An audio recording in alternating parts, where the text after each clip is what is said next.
Hi hello అందరికీ నమస్కారం. Welcome back to our channel. 2 లక్షల రుణమాఫీకి సంబంధించిన కొత్త మార్గదర్శకాలు వచ్చాయి.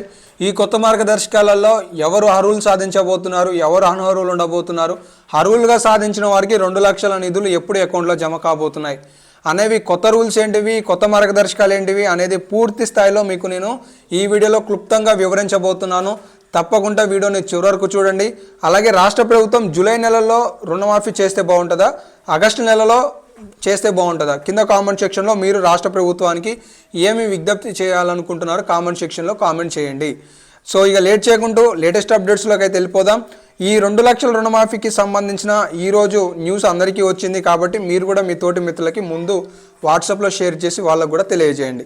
వీటికి సంబంధించి కొత్త మార్గదర్శకాలు కనుక చూసుకున్నట్లయితే కుటుంబానికి 2 లక్షల రుణమాఫీ అని చేయబోతున్నారు.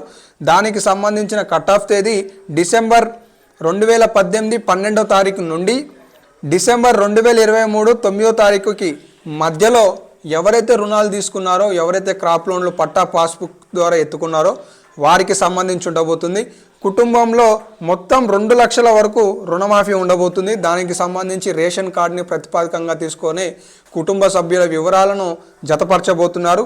అయితే ఈ నిధులు అనేవి ఆ క్రమబద్ధతలో ఒకరోజు ₹1,00,000, ₹1,50,000, 2 లక్షలు వడ్డీతో కలుపుకొని ₹1,00,000 రుణం తెచ్చుకుంటే 2018 డిసెంబర్ తర్వాత ఇప్పుడు అవి మనకి వడ్డీతో కలుపుకొని 2 లక్షల మధ్యలో ఉంటే మాత్రం మీకు రుణమాఫీ వర్తిస్తుంది. ఈ మొత్తం జూలై నెలలో పూర్తి కావడానికి అవకాశాలు ఉన్నాయని భావిస్తున్నారు. ఈ జూలై నెలలోనే మళ్ళీ రుణాలు మీరు ఎత్తుకోవడానికి అవకాశం కూడా ఉండొచ్చు బహుశా. అయితే ఈ జూలై నెలలో పూర్తి చేస్తే బాగుంటుందా, ఆగస్టు నెలలో పూర్తి చేస్తే బాగుంటుందా అనేది కామెంట్ సెక్షన్లో తెలియజేయండి. ఈ రోజే ఈ 2 లక్షల రుణమాఫీకి సంబంధించి రుణమాఫీ అప్డేట్ వచ్చింది కాబట్టి ఇంకా మీకు ఏమైనా సందేహాలు ఉంటే కామెంట్ సెక్షన్లో తెలియజేయండి. నెక్స్ట్ వీడియోలో డిస్కస్ చేసుకుందాం.